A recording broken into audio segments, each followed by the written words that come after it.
Hi, everyone. We want to thank you so much for taking the time to be here. I'm Michelle Rindels. I'm one of the co-editors here at the Nevada Independent.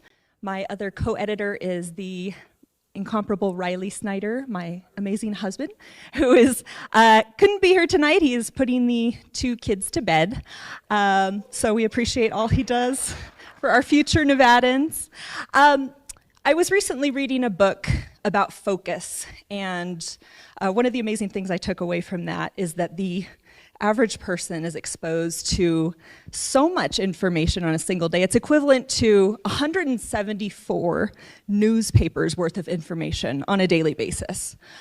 So we are honored when you take the time to turn your attention to the Nevada Independent and try to become more informed about the issues that are really going to affect your community. And honestly, at a scope that's going to, you can make a difference here in Nevada. That's one of the things I love about this state is it's small enough that you could actually make a difference.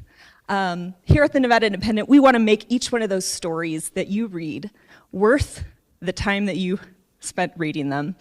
We strive each day to make our coverage meaningful. We want you to leave informed. We want you to leave with the full picture.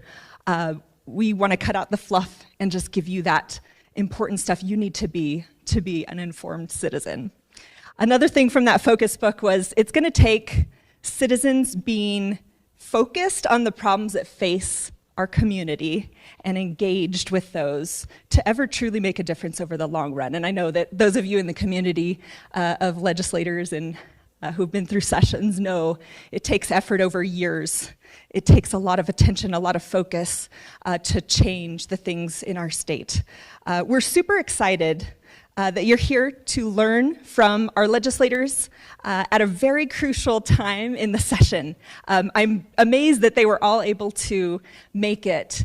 Here we are like 3 weeks before the end of the session to answer questions at a pivotal time where they are going to be in these final negotiations that mean so much and will affect us for years to come.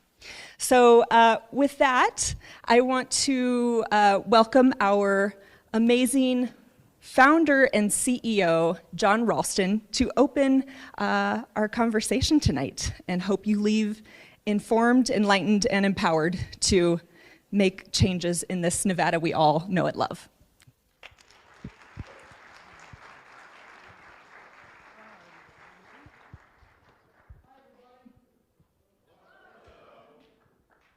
How many of you are here to listen to this enlightened conversation, and how many of you are lobbyists just to be seen by the legislators? So I just want to say about Michelle and her husband Riley, who have been co-editors now since the beginning of the year. I couldn't be prouder of them stepping up into roles of leadership and really being the faces of the Indy now. I'm going to try to fade into the background as much as I can. It's not my biggest strength, but I'm going to give it a shot. I do want to repeat that we are really, really thankful that all of these legislators agreed to come and do this. I want to say that especially to Senator Steinbeck, who's filling in for Dr. Titus, who had a last-minute personal family emergency. So thank you for coming, and we'll introduce all of them in just a second. This is one of many events that we've done. Many of you have been to multiple events that we put on. We want to have a conversation that is elevated and enlightening. We don't want to just make it like some old TV show like Face to Face or something like that it's all confrontational. We want to have a conversation with these legislators, and we're going to do our best to get them to make news tonight. And I guess I should tell you that they can't leave until they do make news. So we might be here a while. This has been a labor of love for me since we started the Indy on January 17th of 2017. I can't believe it's been more than eight years. I am so proud of the staff that we have and the remarkable people that have helped us grow from 6 people on the night that we sat around a table in Carson City to the 20-plus employees that we have now. And I am really, I had the vision to start it, but it would not have lasted as long without the remarkable people that have come our way. And so nonprofit journalism only survives with people like you supporting us. So I hope that in addition to buying a ticket, that many of you are actual donors, and if you're not, we will find you. Tell your friends, tell, especially if they're rich friends, that we need help to become sustainable over the long term. We are doing better than we ever have before, but we still need help from the community, and we are all about helping the community. I want to, before I turn it over to the bureau chief, I want to thank our sponsors. We couldn't do this without our sponsors as well. Let me just read them real quickly. Of course, Phil and the National Automobile Museum have been great partners in this. Give Phil a round of applause, please. But there are other companies that have sponsored this too, and I want to tell you who they are real quickly. We're getting more and more sponsors for every event, so it takes longer to read this, which is a real pleasure. Nevada Mining Association, Google, Core Construction, the Raiders, Western States Petroleum Association, EDON, Kemfer Kroll, Lyft, Ormet Technologies, the Building and Construction Trades Council of Northern Nevada, and the Reno and Sparks Chamber. Please give a round of applause to all the sponsors of this event. So, I just want to say again, what a unique opportunity. I've covered every legislative session since, I hate to date myself, 1987. There has never been a situation this late in the session, just a few weeks from the end, where you have all of the legislative leaders, and you're a proxy here, Senator Steinbeck, so you're a legislative leader tonight. I hate to do that to you. And so I really feel honored that they were willing to do this and to have a conversation. And I want to turn it over to our Carson City Bureau Chief, Tabitha Mueller, who has been the leader of a 3-person team in Carson City. She's doing a phenomenal job. No one I know works harder, and she has developed the sources, and I'm sure that they all have different nicknames for her, that like Pest and it's her again when she comes knocking. So please give a round of applause to Tabitha and we'll get it started.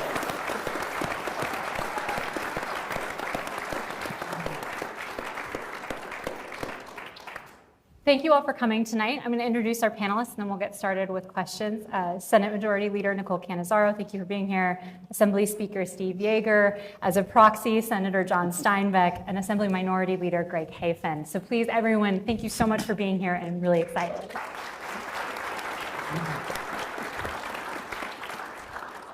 I wanted to start the conversation with a topic that is on everyone's mind, regardless of where they're from as part of the industry, the budget. Obviously, we're seeing a shortfall in projected budgets of $191 million from the Economic Forum, and then there's also that projected shortfall from the Education State Fund of about $160 million, about roughly $350 million in total. I'm curious to know from your perspectives, how bad is it actually, especially now with budget closings sort of moving forward, and feel free to, whoever wants to take that one to start. So I guess I'll start, and thank you for having us. I've enjoyed these talks in the past, and I think they're helpful to give some insight to what we're doing in Carson City. So thank you, John, for having us, and thank you, Tabitha. I would first start with saying that the shortfall that we're seeing in general fund revenues from the Economic Forum and the shortfall that we're seeing in the education account are absolutely and unequivocally a direct result of chaos that we're seeing in Washington. The trade wars that we are starting, the tariff wars that we are starting is creating uncertainty. The thing that I think Nevada does least well with is uncertainty, because so much of our revenues rely upon us being a tourism destination. And when people feel uncertain about their economic future, they're less likely to spend discretionary income. They're less likely to plan that trip. When people feel less like coming to Nevada or coming to the United States, we see a decrease in our conventions, and a decrease in that tourism directly corresponds with us losing those revenue bases. Those numbers are real.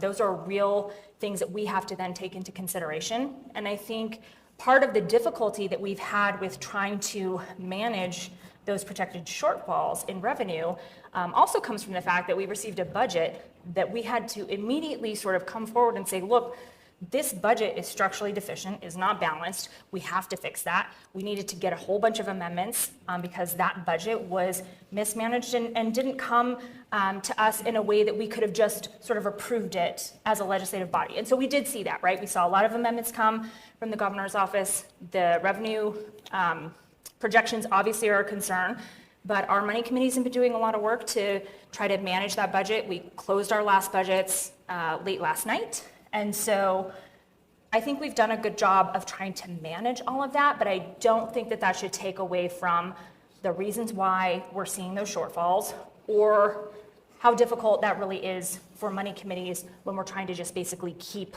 all of the programs and services that we currently have in the state. And I have some follow-up questions, but Assembly Minority Leader, is that how you see it too? Well, I just want to give a little bit of different perspective. So the question was projected shortfalls, which I think is important to note that even though the projections are now different, the state is still growing. It's just growing at a smaller rate. We're growing at, I believe, 0.6%, which has made the projections lower than what they were in December, but the state is still growing. And I do have to commend my colleagues, both sides of the House. We have worked tirelessly to ensure that the state is in the position where we can balance the budget, and 99% of it we've all been in agreements with a couple of discrepancies here and there, but we're working through it. We have always been in a great financial position with a balanced budget, and right now we have the largest rainy day fund in state's history, as well as a very healthy education stabilization account. And Speaker, I know that you might have some thoughts on this as well. Is there anything that Senator Cannizzaro didn't discuss that you think is important to bring forward on this? Well, I mean, if the Nevada economy is the patient, Trump is the pre-existing condition. We know that. I mean, this is federal chaos, and with all due respect to Leader Hafen, this isn't just about slow growth. I mean, this is devastation. You want to talk about where Nevada is right now. Our employment is the lowest in the country. Our tourism is down. Our revenue is down, but yet denial is as high as it's ever been. Like, I don't know how you look at this budget and you don't see that it's not just about today, it's about the next biennium. And all of you know this. I mean, sure, you don't deal with budgets maybe in the multi-billions of dollars that we deal with, but imagine if you're trying to budget for your household. And you're at the end of this cycle, you're trying to project for 2 years, because remember, we have to project for 2 years in this economic climate with this uncertainty. And all of a sudden, because of factors out of your control, external factors, you're told you've got to shave whatever percentage it is off of that budget. Those are real decisions, right? You have to think about, what in my household am I going to cut? What am I not going to be able to do next year? What am I not going to be able to provide for my family? That's the situation we're in, right? Not only have we had to say no to all kinds of really good programs, but we've had to look at this budget and say, what is sustainable in the long run? And all of you that have worked in state government in this state know we are one of the leanest states in the country when it comes to services. We depend so heavily on our nonprofit sectors to step in and carry the load. And so every single decision we have to make that is a result of external factors is a painful one. And we've been here since 2017, I think 2019. I've never had a time when the Economic Forum came back in May and projected less revenue. Now, yes, we lived through COVID. That was terrible to live through. But when we were in COVID, you know what happened? The federal government stepped in and helped. Here, the federal government is actively hurting the state.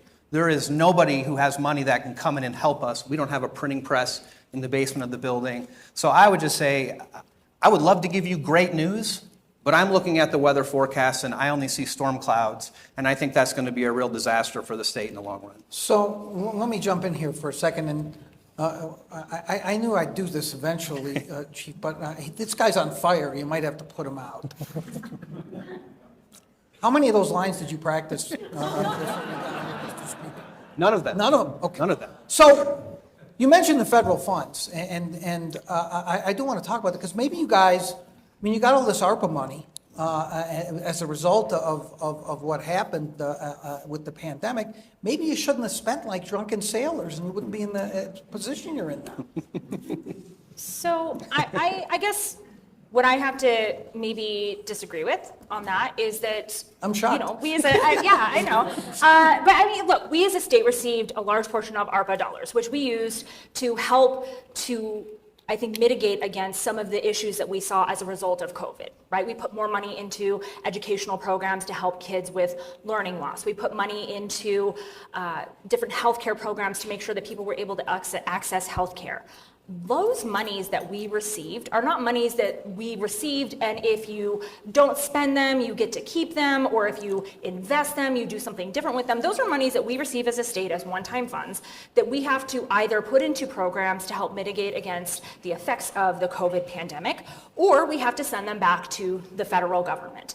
And so it wasn't a matter of trying to just spend like drunken sailors. It was a matter of taking those funds and trying to find what the very best uses were for those.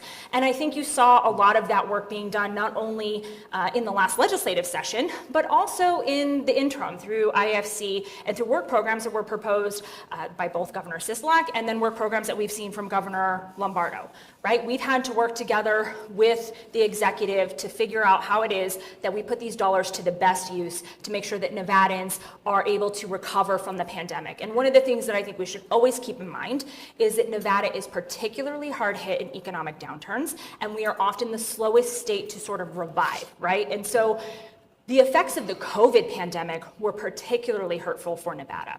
And I think that we did a very good job, and I would stand by that, of utilizing those ARPA dollars in a way that was responsible, in a way that was designed to infuse additional support for one-time things that we know we could do, or to infuse support where we knew that there were other wraparound services that Nevadans needed. So you were sober sailors, as your. Yeah, I mean, you know, it wasn't a matter of we asked the federal government for X amount of dollars. Let me have my throwaway Sure. lines and we'll move on. Senator Steinbeck, I just want to bring him into this. Yeah. And from this perspective, you're the newbie here. You came from being a fire chief. You dealt a little bit with budgets, didn't you? Yes. So how would you describe how different the budgeting process is in the state legislature from the budgeting process that you're familiar with? Night and day. Night and day. Yeah, for sure. But there's just a lot more decision makers, right, at this level. And I want to thank both of you as well, and my colleagues here, and for all the assistance that they've given me as a new senator. But it is definitely different. But we knew that we were going to have a leaner year earlier on, that there wasn't going to be the money from ARPA, which, you know, if we're talking about national policies that have affected tourism, I think that's a big one of them, right? You had a lot of artificial money that was being put out across the nation, that was being printed. It pushed up a lot of inflation, and now that's going to be felt for a little while. You can't continue to do that forever. And so I think that that's part of what we're going to feel, and we're going to go right through it. I mean, this state knows its way through this. We have a great leader in Governor Lombardo, and we're going to go ahead and knock through that right away. Yes, right away with the legislation that I proposed, that other people have proposed, right away the first discussion is, does it have a fiscal note? If it has a fiscal note, let's look at it again. Let's talk about it again. And that's been something that leadership has certainly expressed, and that's been very easy to fall in line with. I wanted to follow up on something that you mentioned earlier, which is the state's rainy day fund. Assembly Minority Leader, do you think that we should be using the state's rainy day fund and tapping into that? No, I don't think that there's a need. I think that we have a budget right now that's very, very close. And what I would note is that we're actually at the cap of the rainy day fund right now. And I know that there has been side conversations of, okay, we're at the cap. It's fully funded right now. There's some provisions in there that would allow additional money to go in. Do we want that additional money to go in, or do we need those funds during this biennium rather than adding to the already capped out rainy day fund? Do you agree, Assembly Speaker? It's raining. It's raining outside right now. I don't think there's any doubt about that. I mean, the state's in a bad way right now, but you know, the question I think for us is, the question is, how bad is it going to get? And when I look at the forecast, I see more Trump tornadoes, Musk monsoons. This is going to get worse. It's going to get way worse.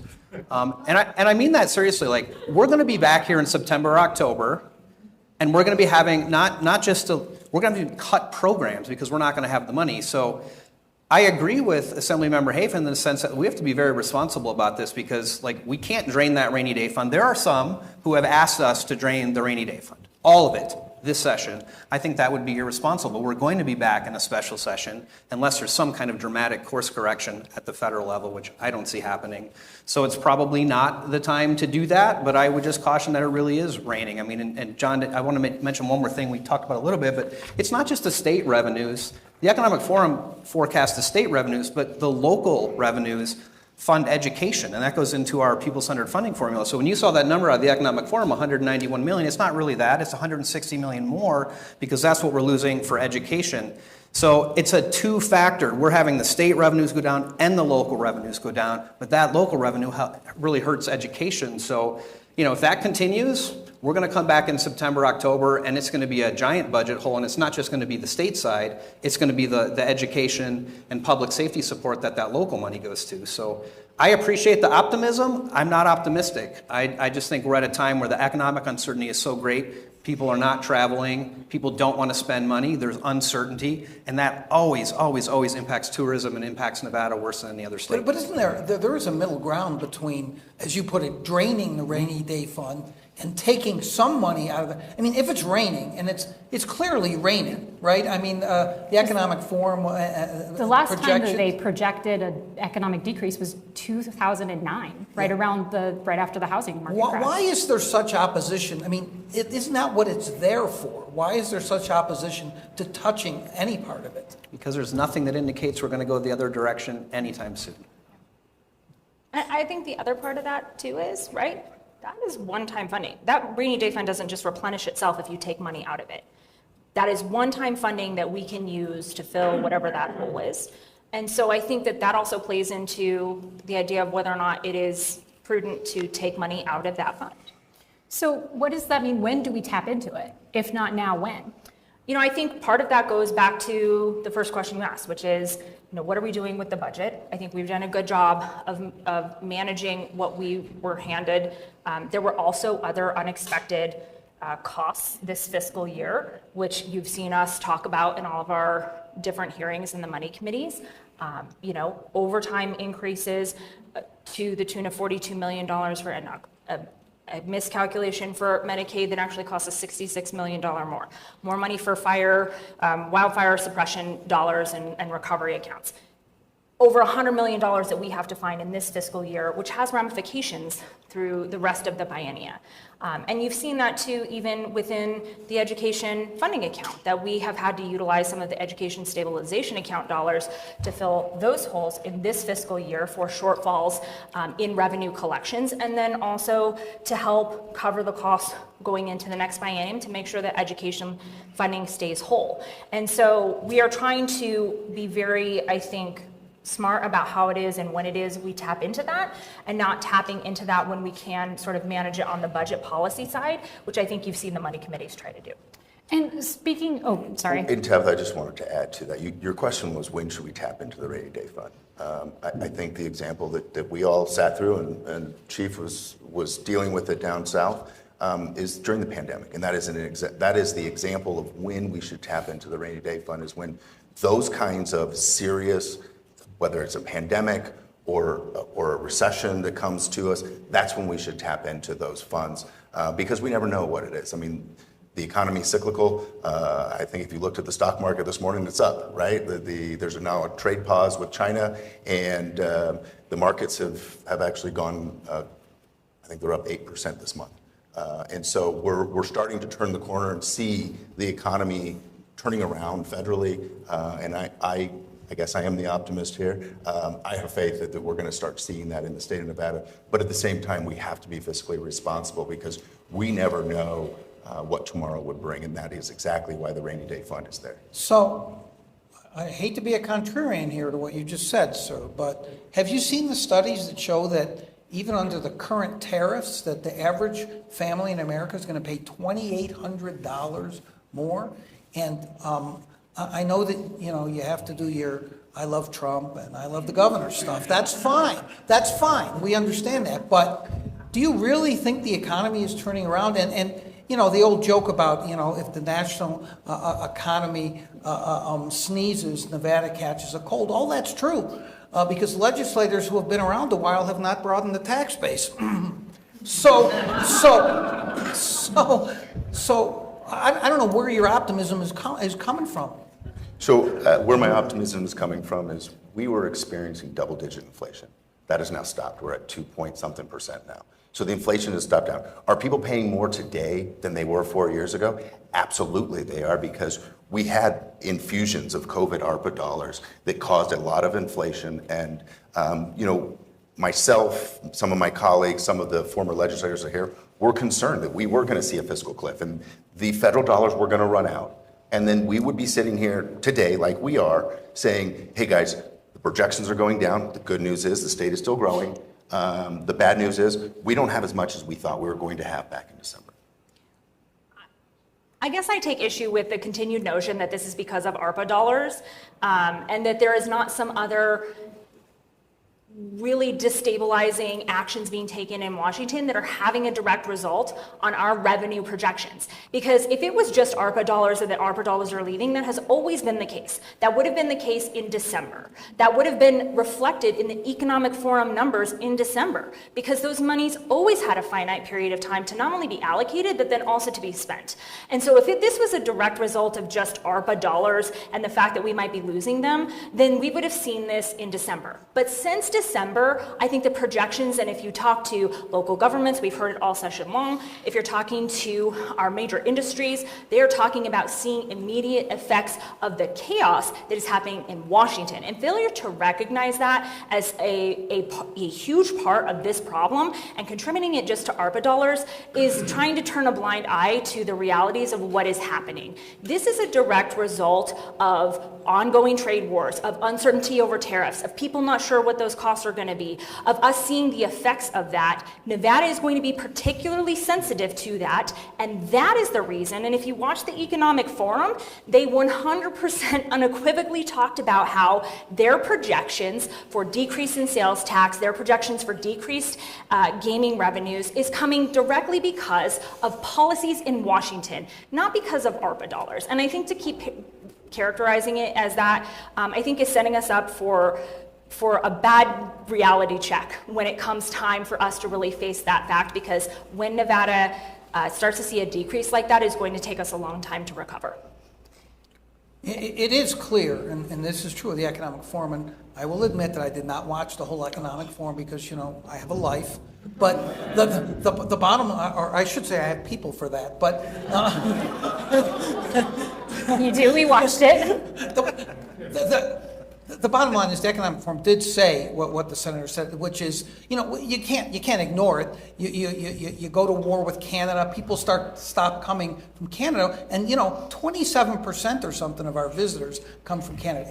It's had an effect. Gaming and sales tax revenue drive everything in this state. You can talk about the other components, but I guess if I can't have it before we move on to the two Democratic leaders to tell us exactly what their wonderful meetings with the governor have been like, which is next. I guess I wonder if you're, having come from a kind of a nonpartisan arena, you're a fire chief. It's very simple compared to the nuances of politics, right? Does it distress you that it looks like what's happening early on in this discussion, and this stage, is finger pointing by both sides? I'm not going to say who's right, who's wrong, but it's Trump's fault, It's trade war's fault, and he's referring back to Biden very cleverly with the 4 years ago and all that stuff. Does that bother you? I mean, you've been up here now for a while. It seems like Carson City has become much more like Washington than it used to be. Yeah, I think during some discussions, it does get like that, and it does bother me. I don't like that, of course. I think a lot of people don't. I think it's fine to talk about what we think the issues are, or what leadership is doing. But most of the discussions that we normally have is what can we do right now with what we have in this building, make the best decisions for Nevada. And that's where I You think everyone thinks like you like that? Like, what universe are you living in? The little firehouse that I was in. The little firehouse that I want to was live in. there. I want to live there. Because no matter the people elect the president, the country elected the president and the members of Congress and the Senate, and our responsibility is in the legislature. And so I've always just tried to control what I can control. And right now, this is the money that we have right now to work with. I think that we're going to do great moving forward, but I am a very optimistic person. Obviously there's some opinion that we're going to decline a little bit more. That's great. Let's, we need to have those open discussions. I just never want to get to the real, national partisanship, and so far I haven't. We'll get into some of the federal stuff a little bit later too. I know that we have some questions on that, but I do want to talk about dynamics and interactions with the governor's office. So I actually wanted to start with a quick poll. On a scale of 1 to 10, how engaged has the governor been with the legislative process? Is 1 good or bad? 1 is bad, 10 is good. Sorry, I should have clarified that. So one-word answer. I know it's difficult for all of you, but go ahead, try it. It's changed over time. I mean, it's changed over time. I think. Well, at the let's say beginning- temperature check right now. Oh, right now, I would say it's probably at an 8 or 9. We're 3 weeks to go. Yeah. It's go time. We've got to figure this out. It didn't start out that way, though. I think there was not a lot of communication after the state of the state, and I think there were some ill feelings about the budget that came over, about some of the things that were said in the state of the state. But you do the work, you move on, and I think we're at a really good place right now, having very productive discussions, and we have to do that. There's no way we get out of the session otherwise. Senators? Senator and Assembly Member? Oh, I got upgraded to a senator now, okay. Sorry. I just got appointed to senator. Great. Downgraded. Is that an upgrade? Downgraded. Oh, it's a downgrade. I go to the second floor from the third floor, got it. So what I would say is the governor has opened up the communication. You got to give me a number. I asked for a I number. can't give you a number. I'll agree with, how about this? I'll agree with the speaker. Here, well, John, I'll agree with the speaker. What'd you say, 8 or 9? 8 or 9 and right now? He is very engaged. Since day one, his lines of communication have been open. And his approach was, hey, you guys are the legislators. You guys have your job to do. I'm not going to interfere with your day-to-day actions and tell us, what we should be doing. He wants us to do our job. And I appreciate that. He's not just you will vote yes on this bill and no on this bill and yes on this bill. And I've seen some of that happen across the nation in other states. And so our governor says, no, you're the legislators. You guys figure it out. When it comes to big issues, come talk to me and let me know where you're at. And if there's things that I can help, his door has always been open and communicating. I meet with him weekly, and I meet with his staff, feels like almost every day. And so it's hands-on, but it's also hands-off at the same time. He wants to let us do our jobs as legislators to really develop what is the best legislation for this state. And you said that the conversations have been productive, and as much as I appreciate that word, it's not very specific. So I've got to ask, Intentionally so. where do you feel like, is there any room, where's the governor said that he's willing to negotiate on issues? Where is he planning to stand firm? Where does the landscape start right now with basically 20 days to go in session? So I guess I'll start with answering the question. I agree with the speaker. I think an 8 or a 9. And I think to some of Member Haven's point, at the beginning of session, there's a lot of bills. Some of those we are going to say we aren't going to do because there just aren't votes, right? There aren't votes in the committee, there aren't votes in each of the respective houses. Some of those bills end up in money committees because they cost dollars, and so we have to be able to make that assessment kind of after the fact. And so I think it would be a little strange to have sort of lines in the sand kind of drawn on pieces of legislation very early in the session. The governor and I have been having regular meetings, talking about a variety of different topics, bills that are coming from agencies, thoughts on that, bills that have different policy proposals. We have phone calls when there are questions about different pieces of legislation, and trying to just get feedback back and forth. I think right now we're in the process of trying to get from him and give to him what it is we think are the big important pieces that we would like to not only pass out of our respective houses, but also get a signature on. And what are the things that are really important for him in some of his policy bills, and understanding, and I've been very clear about this, that we need a 2/3 vote for the CIP bill from a budget perspective, right? Of the 5 budget bills, you need a 2/3 vote, which means we need a Republican to join with Democrats. I would appreciate, just for the record, that it's not just Democrats and 1 Republican. I hope that we can find some bipartisan consensus. I feel very hopeful about that, but I think we're at that point in session where we're getting to second committee passage and second House passage. Some of those deadlines are going to dictate what ends up getting sent over to him. And we are just receiving, I think, the last of his policy bills. So we still have to dig into those and figure out what it is that he really needs out of those bills and ultimately come to a resolution at the same time that we're receiving the final budget bills from the Money Committee's work. And so this last period in session tends to be pretty critical with where things actually end up. So I think when the speaker says productive, it's that we're having communications. We're talking about things that, you know, as a general notion, are things we're not going to do, or things that we would like to see passed, so we can kind of work on those ahead of time. But I don't think that at this point in session, there are final decisions being made about any of those things. The governor indicated that he would draw a line in the sand for charter schools, for example, right? And we've talked about that a lot in the press. We've noted that, you know, Republicans did not vote for the K-12 education increases because charter school... Some did. Some did because... clarify this. Some Republicans did not vote for the K-12 education increases because it did not include charter schools, charter school teachers. Now, there's been, you said this publicly multiple times, that when this comes forward, that is not off the table. It is still under consideration. There are conversations. It's about making sure that funding is adequate and there's checks and balances to it.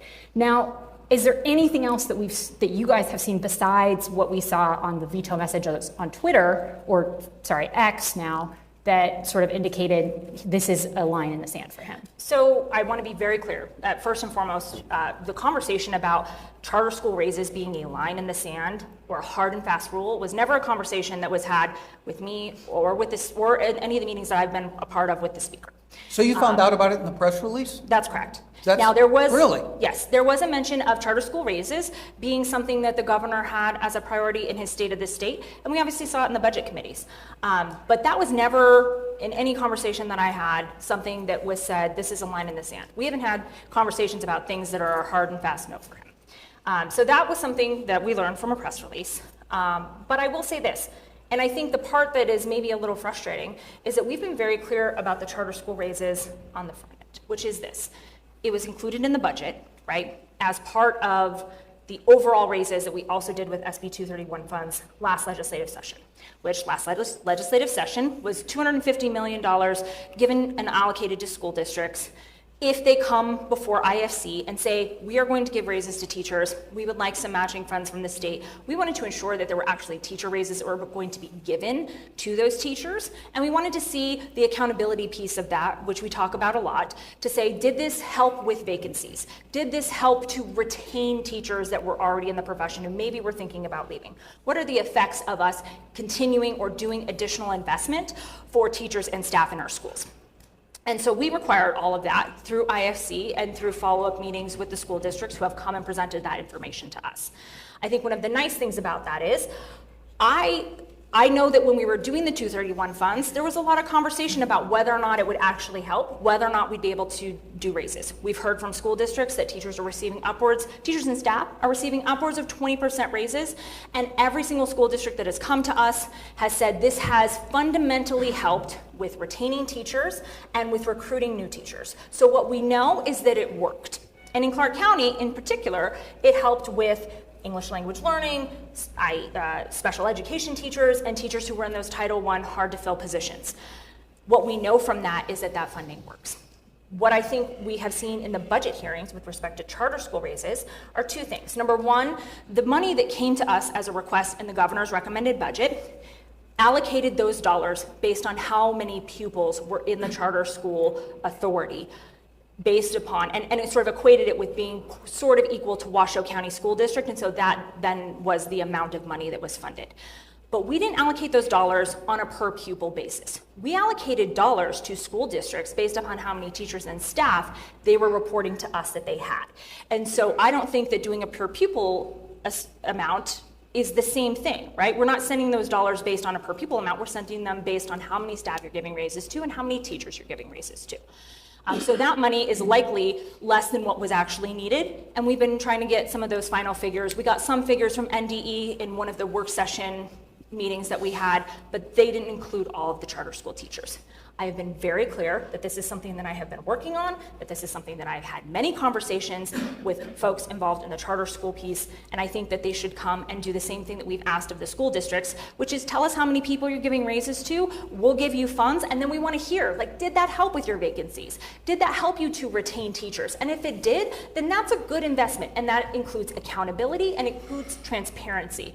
And so we have legislation and language that we are working on that is very forthcoming to address just that. And like I said, I've been having those conversations since very early and even before session with respect to the charter school teacher raises. Assembly Minority Leader, obviously you've spoken out about the need for these charter school raises. There have been some social media posts as well that I could reference. Specifically, you said that Democrats are lying to you, claiming Republicans voted to cut teacher pay. The truth is the Dems are playing games with teacher pay. Do you still stand by that? What are we missing here in this conversation? So my quote in the press release is that there was 123.9 million in cuts from the general fund to the education fund. In addition to that, specifically, there was $38.1 million cut in teacher pay raises to charter school teachers. And I think that it's very important that was the motion. We didn't vote to cut teachers' pay raises. And I believe You voted to cut it. If you don't have the $250 million to extend the existing teacher and educational staff pay raises in the budget, they're getting a pay cut. That wasn't just a no on, it was a no on everything that was in that education budget, everything. Special education, charter school funding. So, I mean, I disagree with that. I think the end result would have been a decrease in teacher pay, and I don't know how we walk away from that after giving $250 million. we still have 3 more weeks through session. I understand. So, okay, since I'm so old, I've seen this movie before many, many times. And you are not going to hold up the entire session over charter school raises. And now you can now send out mailers into his district next time saying he voted against the education budget. That's great. We all know that's going to happen. That might get him more votes. But this is serious, though. I know all of you, and I will stipulate all of you care about getting the best education for kids. So you believe in universal pre-K. The governor thinks that charter school teachers should be treated very similarly. And if you have legislation coming that will address some of the financial, which I think are real, that you talked about, why are we going through all of this rhetorical exercise? Well, let me just finish. Okay. Let me just finish, because you talk a lot too, just like me. So Yeah, it's fine. I think people just are sick of the game playing. And the war of press conferences on both sides, by the way, where you're both staking out your positions, and we know, and you correct me if I'm wrong, you're not going to hold up the session over charter school teacher raises if they're done right. What do you want in return? Do you want some kind of pathway to pre-K? What do you want the governor to give you on education? Give us some insight, damn it. I didn't know. Well, look, I'm going to start with, I didn't know that we were playing games of war over charter school teacher raises, because that was not a conversation that we had. What I'm saying is you're not going to hold up the entire session or the education budget over that issue. Oh, but we didn't. Right? We voted for the education budget. And I think that that's where you're seeing a sense of frustration. We had conversations in the money committees multiple times about the dollars that were allocated to charter school teachers. We asked many questions during our committee hearings, which is the proper venue for that discussion to happen, where we were saying, how are you allocating this? Are there any methods where we're going to get some buy-in? During the work session, we talked about meeting that accountability piece of it. During the vote in the subcommittee, we talked about that, and then to be faced with a number of committee members, including every member on the Senate side who is a Republican, voting against education funding, and then seeing some sort of line in the sand, if you will, drawn by the governor over social media is incredibly frustrating because he and I have had conversations where he has said, if there's pieces of legislation that are just moving in different vehicles than in my bills, or if there's things that I'm asking you that are important to me, and you have a different legislative vehicle, I'm fine with that. So we could have just had a conversation if that had ever come up in the discussion, but it never did. And so to somehow decide that we are just saying no to charter school raises when we have said the exact opposite on the record a number of times, and then to turn around and vote against education funding because somehow we're going to say we're going to hold up the education budget unless there's some charter school raises when we've said we're doing it, feels incredibly frustrating and incredibly unnecessary. We can have a conversation about this that makes a lot of sense. We can have a conversation about this that doesn't require us to issue these, mandates of what we're going to do or not going to do. And I think that the governor probably agrees. I know that he supports education funding, and I know that he doesn't want to be here in August when kids and teachers are looking at going back to school, not having an education budget funded. So, do I still know how to set off a politician? I haven't lost my touch. Let me just ask one quick question, Tabitha, before you jump back in. It's of the speaker. I keep hearing the Senate Majority Leader talk about these conversations she's had with the governor. Do you ever talk to the governor? Do you guys not like each other? So I don't mean to say just me. The speaker and I. But I mean, together it's well known. I mean, you were upset him calling essentially the assembly this den of corruption during the campaign. There was a hangover from that, the culture of corruption. You still see it creep up in his PAC releases, which he somehow disavows any knowledge of, which cracks me up. But has that played a role in this? And if so, why? Well, I was very defensive of the legislature. I thought that those attacks were an attack on the legislative institution in and of itself, and that's why they upset me. I mean, politics is one thing, but we're a co-equal branch of government, and I thought there was a lack of respect in the campaign cycle. But no, I mean, I'll tell you, the beginning of session, as the Senate Majority Leader said, it's a crazy time. We didn't have a lot of conversations with the governor, and I think a lot of that was just the budget. Like, the budget came to us in such bad shape. It took up a lot of bandwidth, a lot of time for us meeting with staff after hours. But no, I've been in on a number of the meetings. We have weekly meetings with the governor. I talk to him individually as well. So those conversations are good. And I think we're both at a good place where I think we looked at each other across the table and we just acknowledged that some things happened in the past that neither of us are very happy about, but it's time to move on. I mean, ultimately it's about the state. It's about getting things done for the state. So whatever hard feelings there might have been, I'm happy to say that I think those are behind us, and we can recreate new hard feelings in the next election cycle. And I'm sure we will, because that's the world that we live in. But no, I mean, just to your point, you can call me names, that's okay. I mean, that's part of the job, but I felt like it was an attack on the institution. And when you look at the executive branch power versus the legislative branch power, we are the weakest branch of government by far. We get 120 days to do our work. We work our asses off to get that work done. And I didn't appreciate what I thought was disrespect for the institution. And that's not just me. I mean, that's the entire institution. But no, we talk on a regular basis. So those meetings are happening. I think we have one scheduled tomorrow. So I think we're in a place where we need to be, right? Ultimately, we have to stand up and lead the state. We can't fall into these petty squabbles in politics. We've got to get it done, and I think we will get it done. So I actually want to hear from the Republicans on this. Where does the governor stand on certain issues that we might not have heard about, right? Charter schools being one of them. But I'm not in the room where it happens, so I've got to ask you. I know that's what our audience wants too. So obviously, everybody's seen the post on X and seen the press releases in the news. Privately, behind closed doors, there have been conversations. I'm sure he's having conversations with you of things that he's like, hey, I'd rather not see this come forward. But again, like I stated earlier, he's giving us the ability to legislate, right? I meet with the speaker every week, and we go through the bills and we talk about, hey, these are the Republican legislative priorities, here are the Democrat priorities. Where can we get aligned and see eye to eye on, where can't we? And so it's been more of a, hey, you guys have your job to do. Here's a direction that I would like to see, whether it was through the state of the state, through his budget, or through the private conversations, to help guide us on the direction that this state is going to go. But I mean, ultimately, the governor gets veto power, right? I mean, any bill that crosses his desk, he gets to sign or reject it, or he can also just let it go into law, but we've seen that is not his style. Is there, are you worried about legislation crossing his desk that you haven't heard from him about? Any of you? You're nodding your head, Assembly Speaker. Yeah, of course. I mean, you asked, maybe didn't ask this question, but, one thing that I talked about a lot in the interim with the governor and his staff is it'd be nice to get feedback earlier in the process. I mean, it's hard to change bills now. We're 3 weeks out. We can do it, but it's hard and it looks bad because people criticize us for doing things at the end of session, right? Why are you looking at me?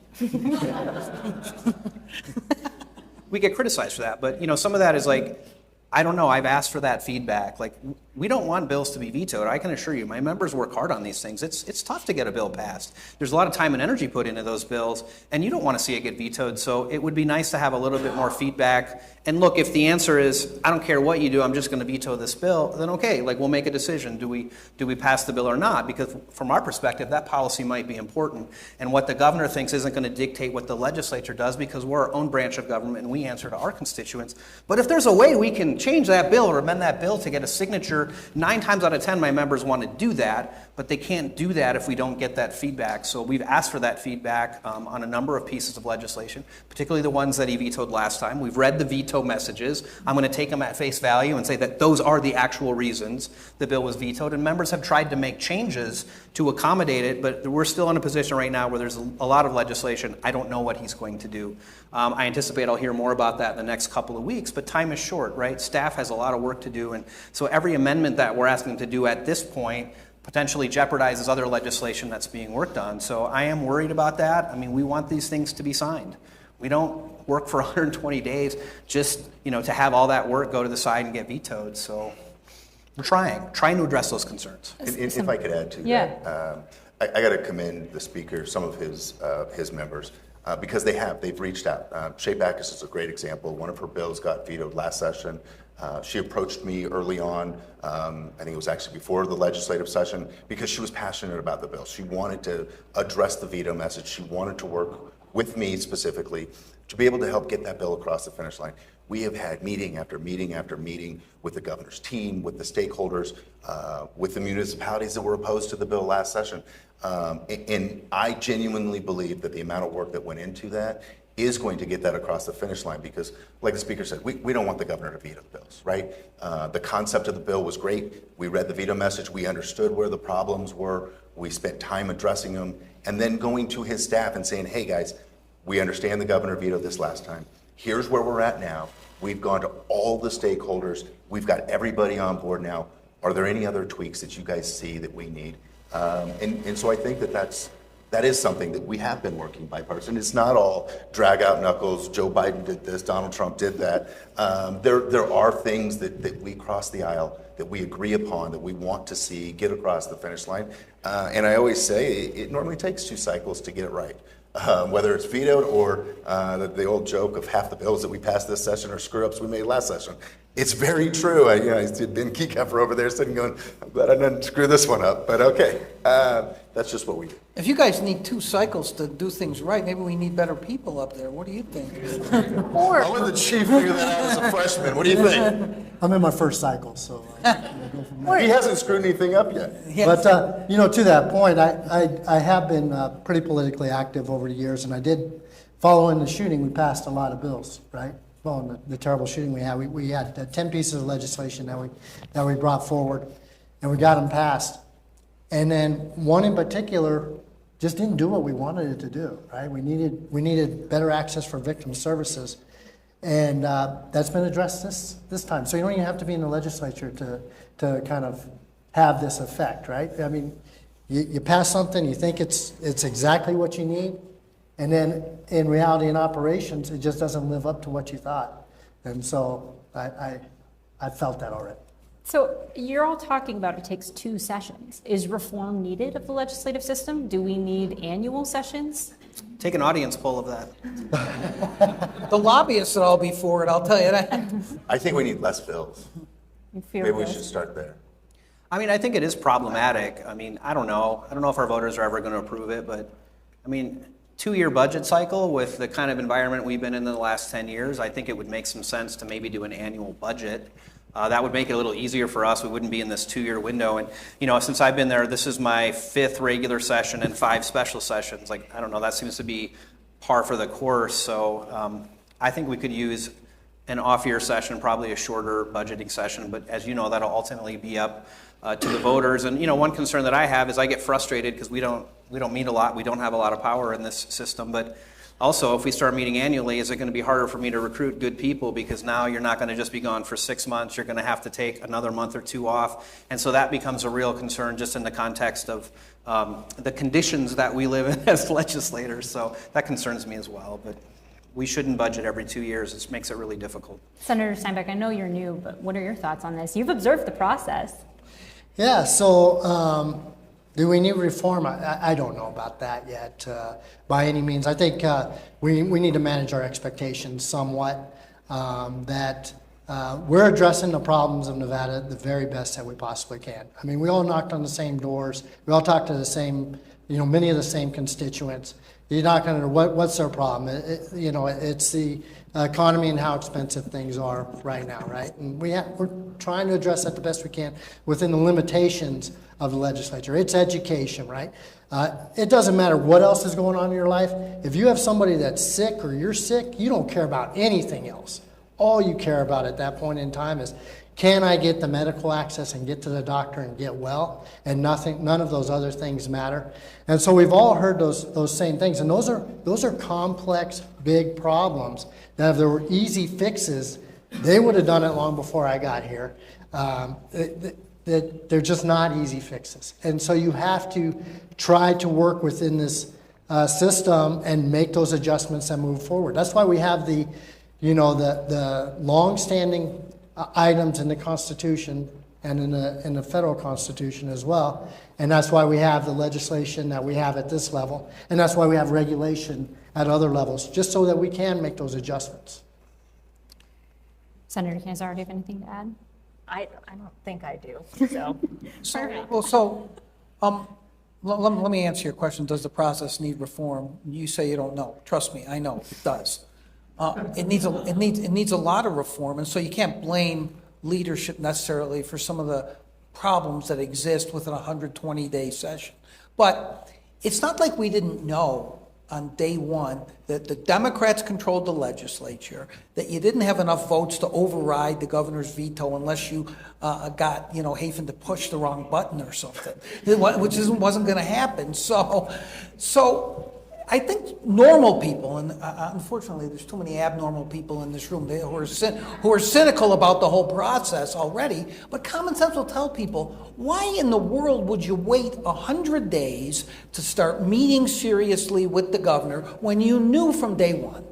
You knew from day one that if you wanted to get your priorities passed, whether it's housing or health care or education, that the governor was going to have to move a little bit and you were going to have to move a little. Because you and I were on a panel together, Senator, a few months ago, and I talked about if there's 75 vetoes, that's a failure of leadership on both sides of the courtyard.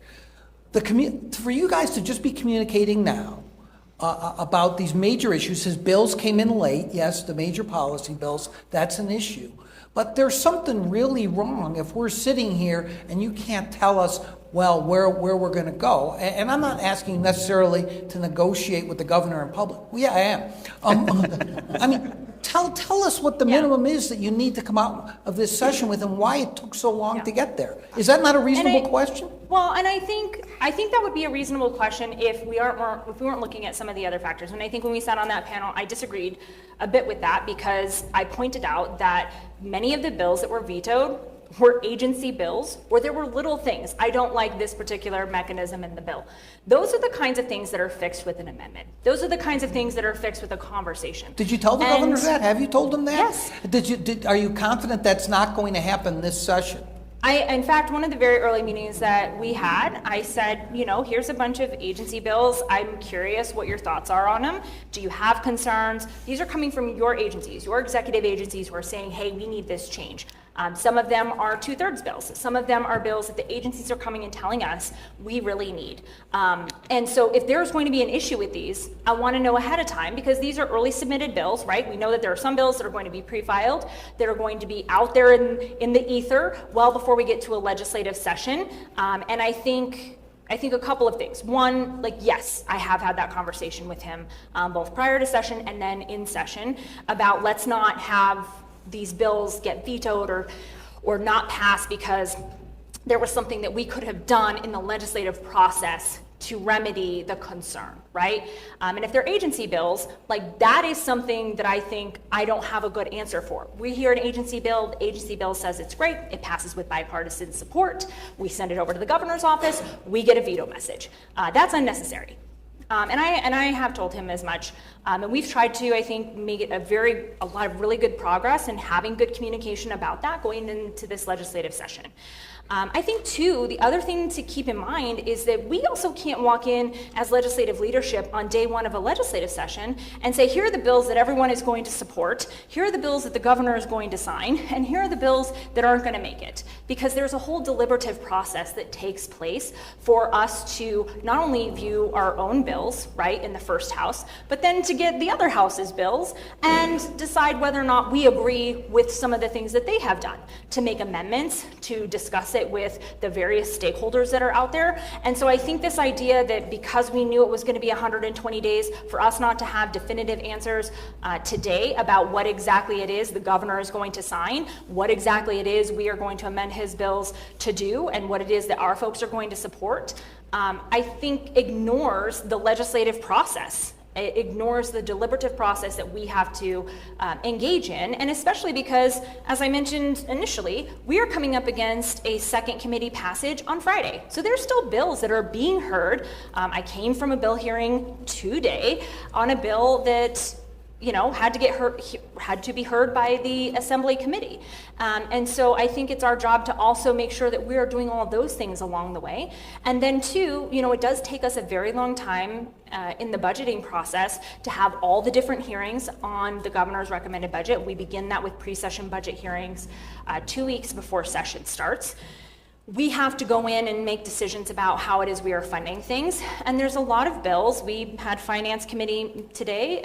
Chief brought a bill and we heard about it.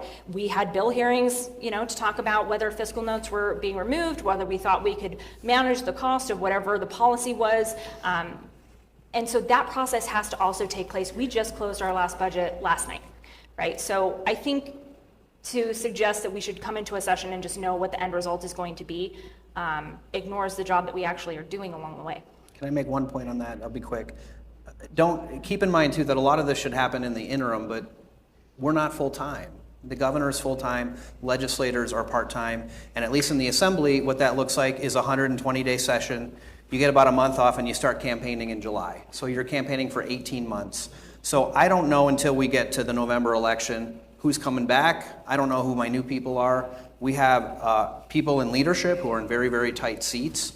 And I just reference that because there's an imbalance of resources and ability. Like, in an ideal world, we would figure that out like in the interim, but we just can't because we have our jobs, we have our families. If you're trying to run a caucus and a bunch of campaigns, that really does take it out of you. And, I'm in a tight seat. I don't even know if I'm coming back. So, I've got to get through that. And I think there's just not a lot of time between it and November. And then you have new folks. And as much as we ask, they don't always share with us what their bills are going to be. They're not required to do that. So sometimes we don't know until they put the bills in, what they are. So I think some of that just naturally has to happen. And then you get into deliberative process.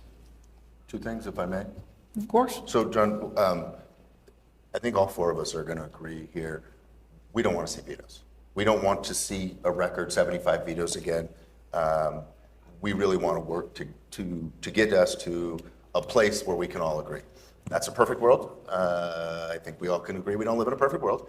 And so here we are. But the other thing I want to mention, and I'll give you a little inside scoop, you'll be the first one to know, I'm not doing this alone. In my caucus, every single member is a key asset to our team in doing this process. I've got a number of my members here. I've got a number of my staff here.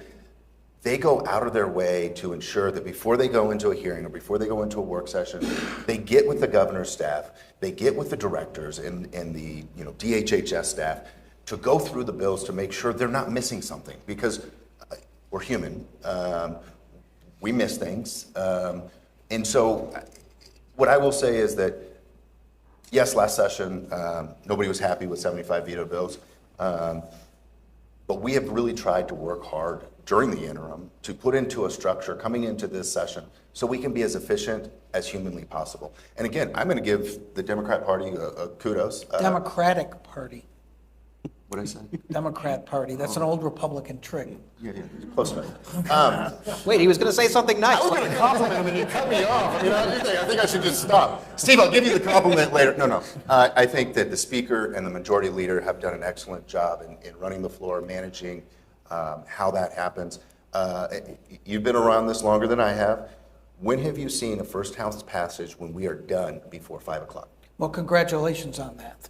But the governor has, I think, signed what, 4 bills? You've got a few hundred Signed 4 to go. So I know Tabitha has some questions about housing, which is a really important policy. It's only 3 hours left, Speaker. Yeah, wow.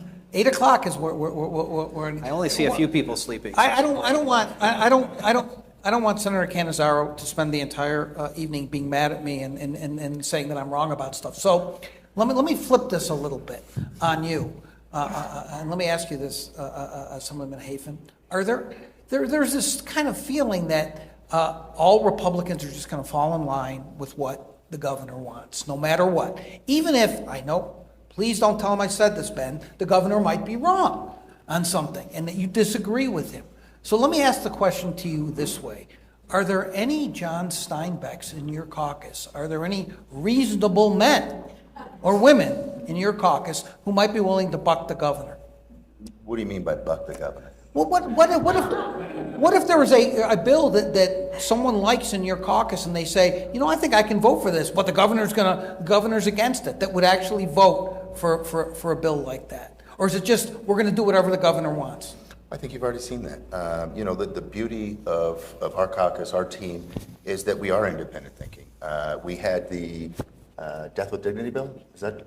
Mm-hmm. Medical aid of dying, yeah. Medical aid of dying. I believe 2 of my members voted in favor of that, even though the governor. 3 members. 3 members voted for it. Thank you for correcting me, Steve. 3 of my members voted for it, but the governor has said that he plans on vetoing it. And so, we are independent thinking. We are going to do what we feel is the right thing to do. And the governor has every right to say, I still am going to veto it. And that's the way it should be. I mean, we're a separate branch of government, right? We have to run policy that we think is good. The governor has a veto power. We can't change that. But I think we owe it to our constituents, right? And to some of the questions like, the governor said he's going to veto certain things. It doesn't mean we're not going to pass it. I mean, no less, we're not going to tell the governor, we don't like your bill, don't submit it. He's going to submit it. That's the way the process works. Why would you send him a bill you know he's going to veto? Because it's important to a member or a constituent. We think it's the right policy. But you can just say that. I'm sorry that the governor's decided that he doesn't support this. And I'll say, you don't know he's going to veto it until he vetoes it, right? I mean, you don't know that, right? People have a change of heart sometimes. Maybe we can negotiate it. And it's important to our members. I mean, it's not just about us versus the governor. I think I have a responsibility as a speaker to empower my members to take care of their issues, to be able to answer to their constituents. And sometimes that answer has to be, I believe in this issue and we passed it and the governor disagreed. We'll try it again next time. Governors change, legislators change, there's always opportunities, so I think there's value in doing that, despite what the governor might say. I mean, he has the unqualified veto power, and that's the final say, unless we can get 28 and 14, which maybe we can. Stay tuned. Wouldn't it be nice to be governor, Mr. Speaker? No comment.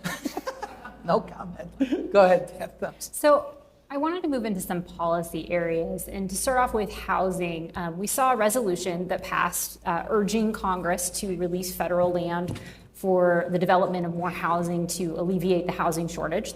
We'll get into some of this, but there's some consternation around whether that would actually help or hurt. We'll talk about that in a minute. But I do want to ask, where do you see agreement with the governor on other housing legislation, right? We've seen tenants' rights bills that you've really pushed for and advocated that were vetoed for various reasons.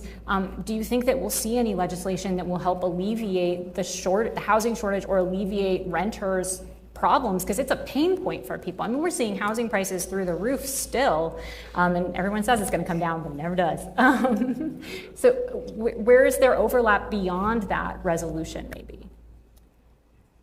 I mean, I think there's a lot of shared values. I mean, you talk to anybody who has gone and talked to constituents in their district, and they know that housing is an issue. I think to your point, Tabitha, we hear it from people all the time, right?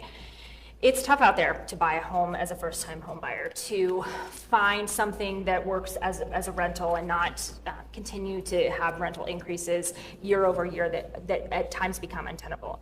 I represent a large senior community. It's tough for them, right? Because they're on a fixed income. These are very real problems that Nevadans are facing, and I think that the governor, at least in his state of the state, right, and we've seen a housing bill from him, seems to recognize that that is a significant issue. And so I think if we can start from having that shared value point, that makes a lot of sense. One of the things I was encouraged by in the state of the state was that the governor did mention that corporate sales of housing, where out-of-state corporations are coming in and buying up a ton of housing, driving up the costs for Nevadans, and making it very hard to rent those homes or to buy them, I think is a shared goal. We had a piece of legislation last session that Senator Dina Neal is working on that we're hopeful to bring back, that we're hoping to address the concerns in the veto message, because I do think that there are these places where we can find agreement. And, oh, sorry. No, there's some really good things in the governor's housing bill. I mean, we've heard that in the assembly. I'm worried that those projects aren't going to happen because of the tariffs, but we're going to get some flexibility there for that money to be moved. And I think the answer has always been, do we need more land? Yes.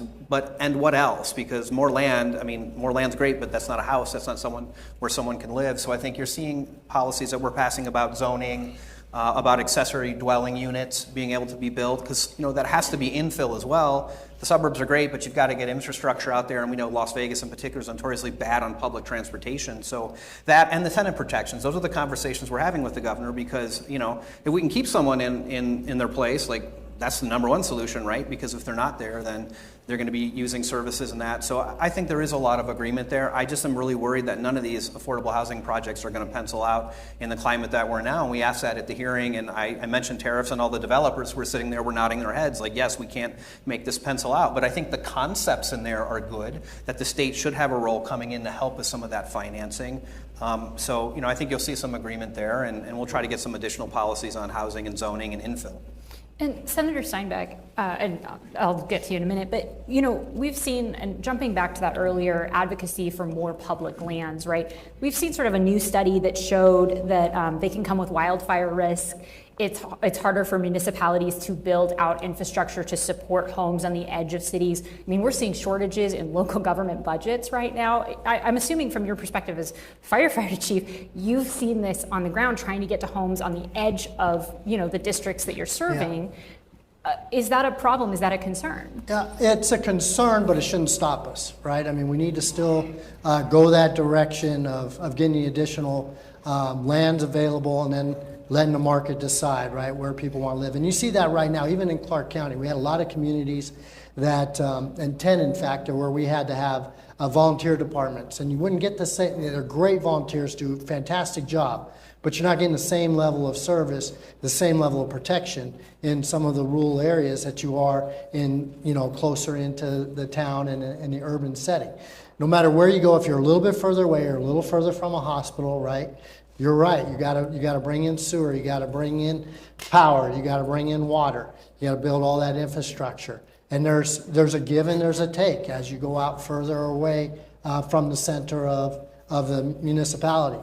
And the services, you do have to learn how to budget those correctly. How are you gonna, if you have a flat budget, and you still have to give fire protection to a certain area, you're going to have to move resources to do that. And that's going to decrease services at some level. And that goes for law enforcement, that goes for every facet of government. But to your earlier question, I do believe also something that the governor would agree, and I think the panel would agree as well, is we got to also help our developers in getting stuff done faster through less regulation, right?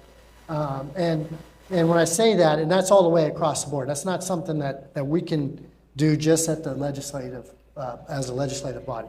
That's local government, that's all the way through, but it takes a long time to get a project through right now, and I think that we can, and that costs more money. That adds cost to the project, and it decreases inventory.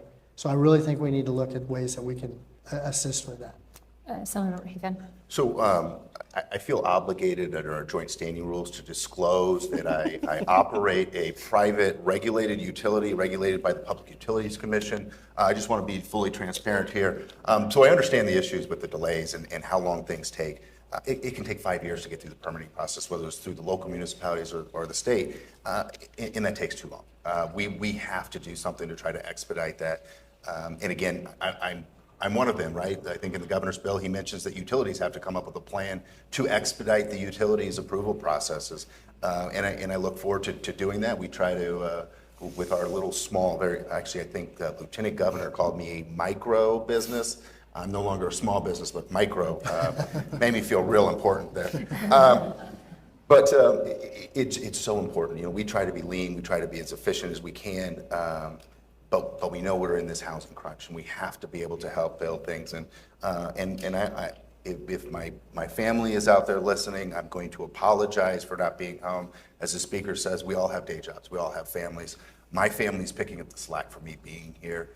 We have had just an explosion of developers that want to come in and build the massive backbone infrastructure to help with this housing crunch that we're in. And they're picking up the slack. And I can't thank them enough for allowing me to come up here and serve the state. I know that it's been a burden on them. But at the same time, I think that we're going to do some really good things that ultimately are going to help the citizens. And again, I'm disclosing for the record. Yes. Oh, but by the way, you did say something really important there. It surprised me. But I'm kidding. I'm kidding. We have a joint skating rule? I'm kidding. The bottom line is, and first of all, we have about 10 minutes left, so I want to get into some healthcare stuff and everything. First of all, I do want to thank you all again for taking an hour and a half to have a discussion like this at a time at crunch time. But people sometimes forget, including people in my business, that this is a sacrifice for people. Whether you're great legislators or not is not as relevant. The fact that you're taking time away from your families, from your jobs to do a very thankless job often. And so I do think they all deserve a round of applause for the sacrifices legislators make. I think it's too often forgotten. So before I throw it back to Tabitha, because we should try to get some more specifics before we release them. Both of you were saying essentially that there are large parts of the governor's housing bill that you think will be processed this time. Okay. That's news. News. The other piece that I have a question on is, obviously we talked about wildfires. Very quickly, are there any discussions about wildfire liability when it comes to utility companies? And maybe you have to excuse yourself for this one. But I'm going to abstain. We've seen a number of other states implement legislation to cap liability or to address concerns about rampant wildfires that then bankrupt companies, right? Is that on the table? Is that a surprise bill that's coming? Is that a surprise bill that's coming? Yeah.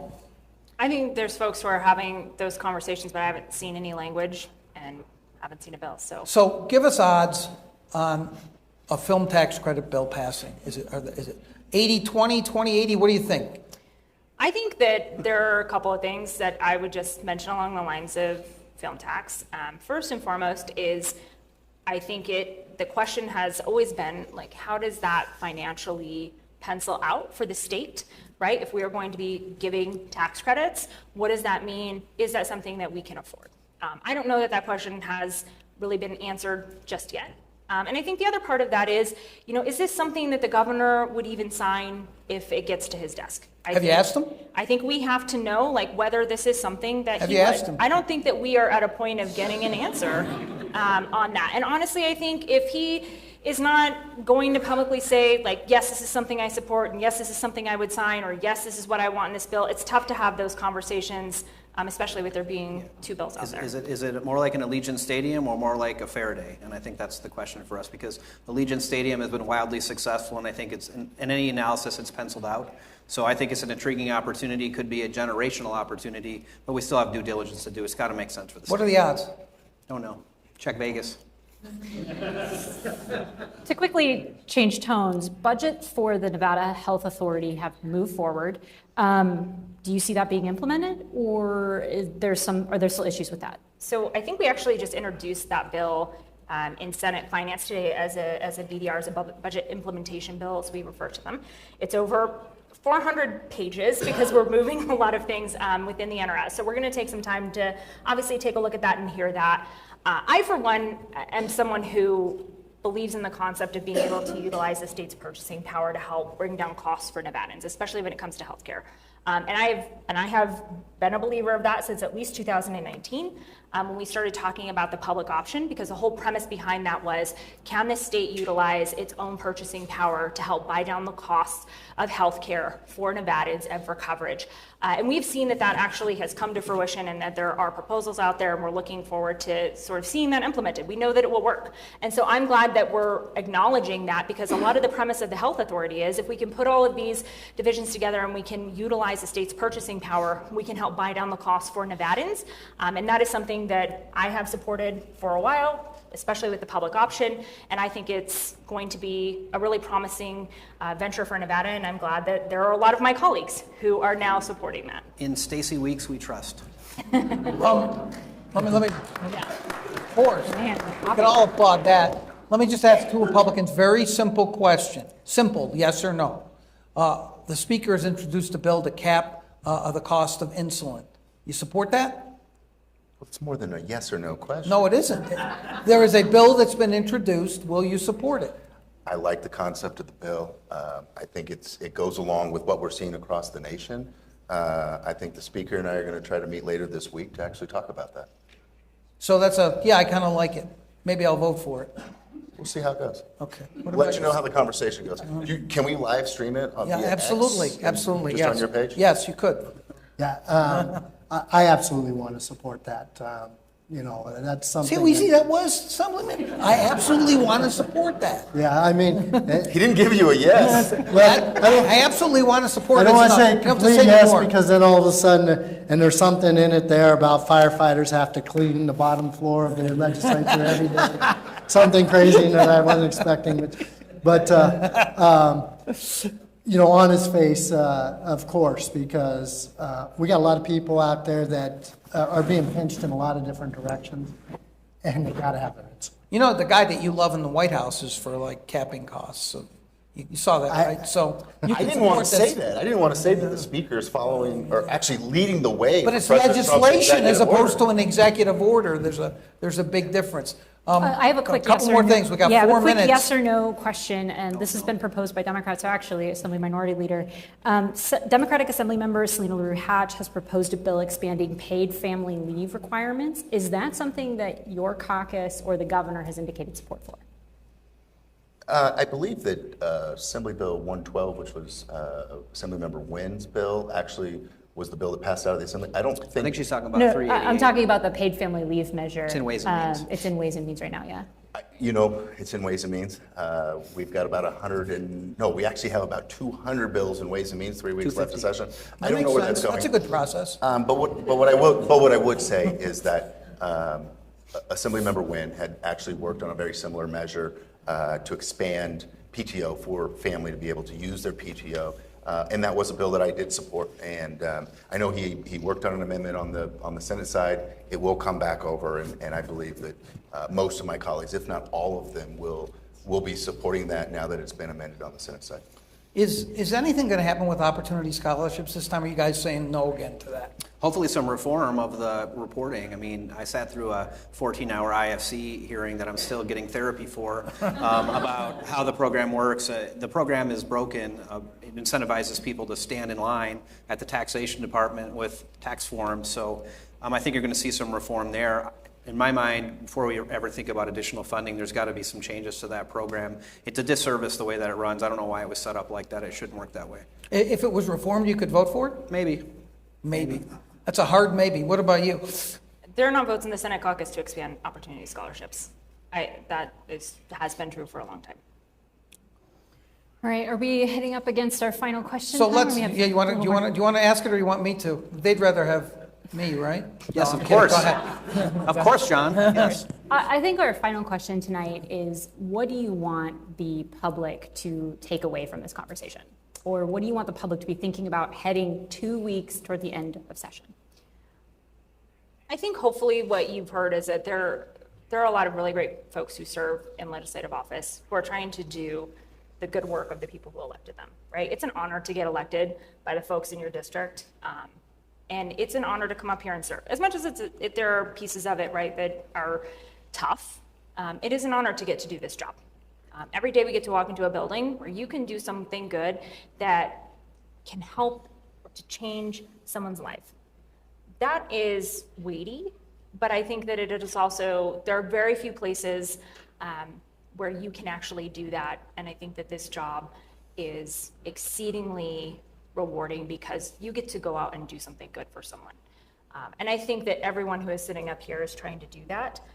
The end of session is always a little tough because it does take time. I believe that it takes time to get to a point of consensus, to think about what bills are passing, to think about what it is we're ultimately going to do. And so I know it's hard when there's 20 days left and it feels like everything is moving at lightning speed and it's hard to understand what it is that we've all been working on. But there is a lot of good work and a lot of diligence that's being put forward by everyone here on this stage and all of our caucus members who I know we all believe in, to make sure that we're trying to do the best for Nevadans. So the job is so rewarding that you never want to leave it. You're going to be a legislator for life. Is that what you're saying? You get termed out, so, Speaker? I mean, I would just say we're your neighbors. We come from the community. I mean, we're not in some ivory tower. We have the same struggles that you have, and we know that we're living in incredibly uncertain times and unsettling times. I mean, every day it feels like whiplash with what's going on, and we're going to do our best to right the ship and make sure that we can get Nevada through whatever these next few years bring. So, we're working hard and reach out. We'd love to hear from constituents. Senator? Yeah, no, I would just like people to know that a lot of what's just been said now, that there is a lot of positive work that gets done. There really is. I mean, early in the session, I sat down with Nicole. She took time to go through all my bills with me. Steve just did this recently. We walked through and we talked through all of these different, when they got over to his time, they made time for that. I like that. That's nice, right? I mean, that's good. It is not, there is a lot of things being framed as though, it's Thunderdome in there, right? And I know a lot of people out there are too young to understand what Thunderdome was. That is Thunderdome in there, and when the doors close, it's Mad Max, and we're all going after each other. And it's not. That is not the case. They want the housing prices to be reasonable and medical access for everybody and good educations for everybody, just like we want that, right? There's no difference. And we just have some differences, and sometimes we have some differences in how we get there. Sometimes we have differences in which one is the priority, but most of the time, we just agree, most of the time, and that's underreported. And I think we should probably build on that a little. Minority Leader? Well, I'm just perplexed because I think Nicole and I definitely are too young to understand what he was just referring to. But no, I would say if we were in committee and I was testifying in support, I would say ditto. Because we all agree that there are certain issues that this state demands of us to work on and try to address. It's how do we get there? And that's where we're at the last 3 weeks. And what I would say to the people that are here tonight, watching us at home, is that we work for you. We don't work for ourselves. Technically, we don't even get paid right now. We're unpaid public servants here to do the job that you hired us to do. And if you're not happy with what we're doing, pick up the phone, call each and every single one of us. My cell phone's on my website. Email's probably a little bit easier than calling me on my cell phone because I'm in budget meetings All the time. all day, all night. But shoot me an email. Let us know what we can do to help, because all 4 of us are here to serve you. And his cell phone's on all our websites. Yeah, mine too. I was going to send you to him. Call him. I just want to wrap up first by saying that Senator Steinbeck's essentially saying that Nicole Cannizzaro is Tina Turner, which is a huge compliment, right? The Thunderdome, right? I mean, so that's a huge compliment. I have to say, and I appreciate all of you coming tonight to listen to this, but as much as I appreciate all the support for the Indy and for this kind of conversation, I know better than anybody in this room how busy you are this time of session, and that each of you has taken an hour and a half plus the time it took you to get here to do this. We really appreciate it, even though you dodged a lot of questions and the speaker had some great rehearsed lines. We really appreciate it. I hope you appreciate it too, and give him a round of applause for coming.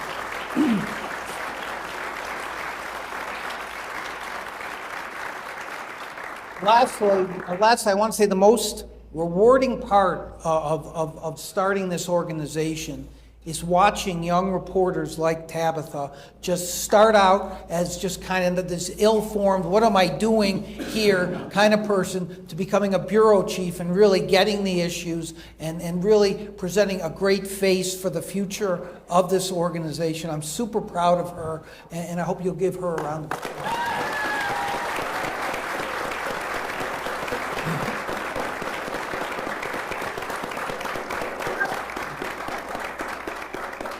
Thank you for coming, and we'll see you after the second special session. We really appreciate it.